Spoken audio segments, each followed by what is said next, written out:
이번 시간은 RT베이스 HDB에서 제공하는 이중화라고 하는 기술에 대해서 한번 살펴보도록 하겠습니다. 이중화라고 하는 기술은 우리가 아키텍처 시간에 잠깐 언급이 됐었는데요. DB하고 하나의 DB에서 변경된 데이터를 다른 DB 쪽으로 복제를 하는 기술을 이중화다 이렇게 말씀을 드렸습니다. 그래서 이중화를 왜 사용을 하게 되고 또 어떻게 사용을 하는지 이런 부분들에 대해서 좀 더 자세하게 살펴보도록 하겠습니다. 먼저 이중화의 정의를 한번 살펴보시면요. 하나의 DB에서 변경된 내용을 네트워크를 통해서 다른 DB로 복제를 하는 기술입니다. 그래서 아마 일반적으로 많이 알고 계시는 이런 기법들 중에 하나가 이제 디스크를 공유하는 그런 기술을 아마 많이 알고 계실 겁니다. 그래서 일반적으로 많이 알고 계시는 기술 같은 경우에는 RAC라고 하는 디스크를 공유를 하는 구조가 되겠죠. 그래서 디스크 데이터를 공유해서 사용을 하는 이런 방식이 타 DBMS에서는 제공이 되고 있지만 RT베이스에서는 이런 디스크를 공유하는 구조가 아니라 각각의 노드에서 각각의 스토리지를 가지고 있고요. 그 각각의 스토리지의 데이터를 네트워크를 통해서 복제함으로써 싱크를 맞춰주는 이중화라고 하는 기술을 사용을 합니다. 그래서 이중화를 보시게 되면 각각의 노드에서 자신의 스토리지를 가지고 있는 거고요. 스토리지 간에 데이터를 복제를 해서 싱크를 맞춰주는 이러한 이제 복제 기술이 이중화다 이렇게 생각을 하시면 되겠습니다. 그럼 이 이중화를 왜 사용을 하느냐? 사용하는 목적을 한번 살펴보면요. 가장 큰 목적은 이 고가용성을 확보하는 데 있다라고 보시면 되겠습니다. 고가용성을 확보한다는 얘기는 어떤 서비스를 제공을 할 때 무정지 서비스를 하겠다라는 얘기죠. 서비스를 제공받는 고객 입장이거나 아니면 서비스를 제공을 하는 어떤 이제 서비스 주체의 입장에서 어떤 장애로 인해서 서비스를 계속적으로 할 수 없다라고 하면 아마 큰 문제가 발생이 될 겁니다. 그래서 가급적이면 어떤 장애가 발생을 했다라고 해도 서비스의 정지 없이 무정지 서비스를 하려고 하는 그런 시스템 구축을 이제 하게 될 텐데요. 그럴 때 이제 고가용성 확보를 하기 위해서 이중화라는 기술을 사용을 할 수가 있겠습니다. 동일한 싱크를 맞춰서 동일한 데이터를 가지고 있기 때문에 하나의 DB가 장애가 발생을 했을 때 하나의 DB가 장애가 발생한다라고 해도 동일한 데이터를 가지고 있는 DB에서 모든 서비스를 하실 수가 있는 거고요. 이 장애 발생했던 DB가 복구가 되게 되면 다시 정상적으로 붙어있던 어플리케이션들을 사용할 수 있는 이런 형태로 이중화를 사용하실 수가 있겠습니다. 그래서 고가용성 확보를 위해서 이중화를 사용한다라고 보시면 되겠고요. 또 하나는 부하 분산을 하기 위해서 사용을 합니다. 동일한 데이터를 가지고 있는 DB를 운영하기 때문에 하나의 DB에 여러 개의 어플리케이션을 붙여서 사용하는 것이 아니라 각각의 어떤 특성에 맞는 특성별로라든지 아니면 관리하기 편한 이런 구성대로 어플리케이션의 구성을 달리해서 각각의 DB에 접속을 해서 사용을 하게 되면 로드 밸런싱 효과를 보면서 성능 향상이라든지 확장성 향상을 할 수 있는 그런 부분들이 이중화를 사용하는 목적이라고 보시면 되겠습니다. 또 하나는 물리적인 장애라든지 재해를 대비해서 백업 서버를 구축하기에 용이하다라고 보시면 되겠습니다.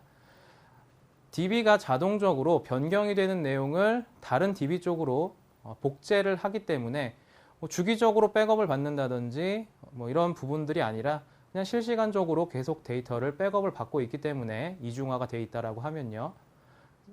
자동적으로 DB 백업 서버가 구축이 된다라고 보시면 되겠죠. 그래서 그런 스탠바이 서버를 장애 시에 사용을 할 수도 있는 그런 목적으로도 RT베이스 이중화를 사용한다 이렇게 생각을 하시면 되겠습니다. 그러면 이제 RT베이스 이중화의 특징을 한번 좀 살펴보도록 하겠습니다. RT베이스 이중화의 특징을 보시게 되면 앞에서 말씀드린 것처럼 TCP/IP 네트워크 기반으로 데이터를 복제를 합니다. 그래서 네트워크만 설비가 되어 있다라고 하면 거리라든지 이런 지역적인 특성에 크게 영향을 받지 않고 이중화가 가능하다 이렇게 생각하시면 되겠습니다. 대신에 이중화 성능 자체가, 복제를 하는 성능 자체가 네트워크 성능에 따라서 많이 영향을 받을 수 있기 때문에 기가빗 랜 사용하시는 거를 저희는 권장을 해드리고 있고요. 그다음에 다른 OS 간에도 이중화가 지원이 가능합니다. 이 얘기는 무슨 얘기냐면요.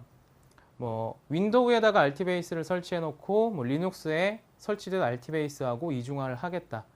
문제없이 이중화 가능하다라는 얘기입니다. 그래서 OS 어떤 비트라든지 OS 버전, CPU 엔디안과는 관계없이 RT베이스만 설치가 되어 있고 이중화 호환이 통신이 가능한 RT베이스 버전이라고 하면은 이런 부분들과는 상관없이 이중화 지원이 가능하다라고 생각을 하시면 되겠고요. 그다음에 이제 모듈화가 되어 있기 때문에 HDB 패키지를 설치하시면 자동적으로 이중화 기능을 사용을 하실 수가 있습니다. 그래서 별도의 어떤 패키지를 설치하거나 이런 부분들은 이제 불필요하다, 필요하지 않다라고 생각하시면 되겠고요. 그 다음에 이제 또 하나 특징 중에 하나가 리드로그 기반의 복제를 한다라는 얘기입니다. 그래서 복제하는 방법이 여러 방법이 있을 수 있겠지만 리드로그라고 하는 그 트랜잭션의 로그를 기반으로 해서 복제를 한다, 이렇게 생각하시면 되겠습니다.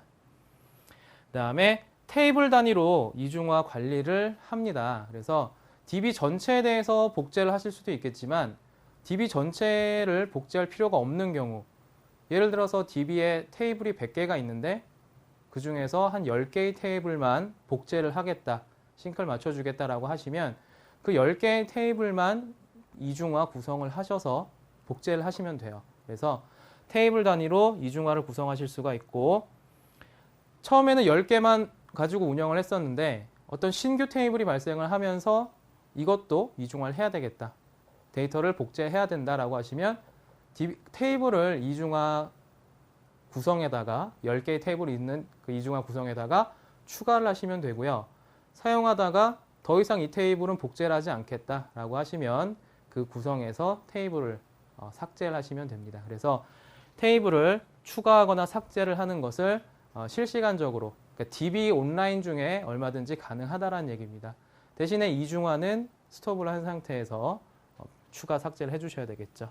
그래서 테이블 단위로 이중화를 관리한다, 이렇게 생각하시면 되겠고요.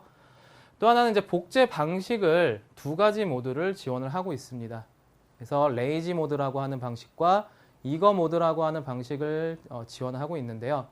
복제 방식, 네트워크를 통해서 데이터를 복제를 하는 기술이 이중하기 때문에 그 복제를 하는 방식을 두 가지 형태로 제공을 한다는 얘기입니다. 그래서 레이지는 비동기 방식으로 복제를 지원한다라고 보시면 되겠고요. 이거 방식은 동기 방식, 싱크 방식으로 데이터를 복제한다라고 보시면 되겠습니다. 그래서 이 두 개의 모드에 대해서는 뒤쪽에서 좀 더 자세하게 살펴보도록 하겠습니다. 그래서 비동기 방식, 레이지 복제 방식인 경우에는 굉장히 빠르게 그 두 DB 간의 데이터 복제가 이루어진다라고 생각을 하시면 되겠습니다.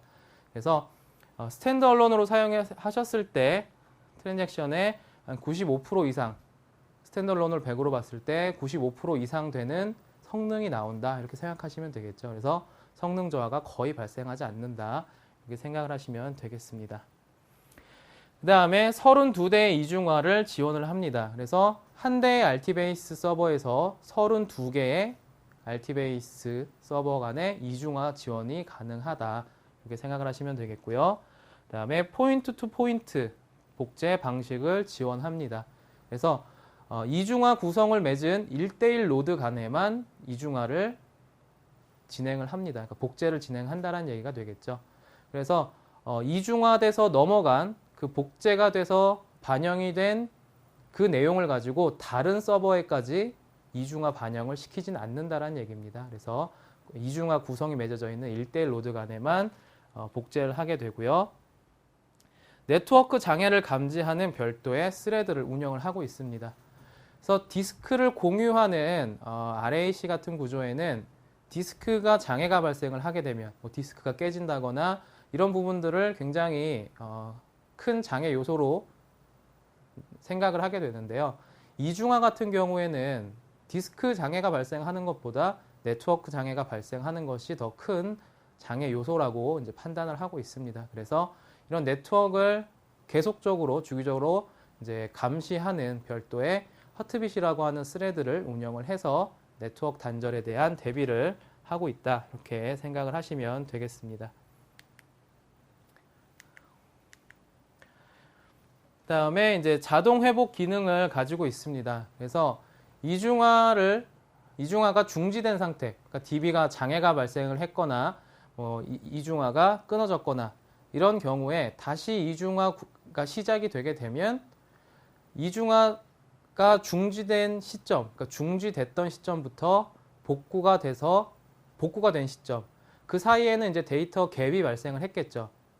한쪽에서는 계속적으로 변경이 발생을 했을 거고요. 한쪽에서는 DB가 장애가 발생했었으니까 작업을 안 해서 데이터 갭이 발생을 했을 겁니다. 그래서 그 갭을 자동적으로 이중화가 시작이 되면 싱크를 맞춰주는 자동 회복 기능을 가지고 있다. 이렇게 생각하시면 되겠고요. 그 다음에 이제 다중 IP 지원을 합니다. 그래서 이중화라고 하는 기술에서 다중 IP를 지원한다라는 얘기는 뭐 이렇게 여러 개의 IP를 할당해 준다라는 게 아니고요.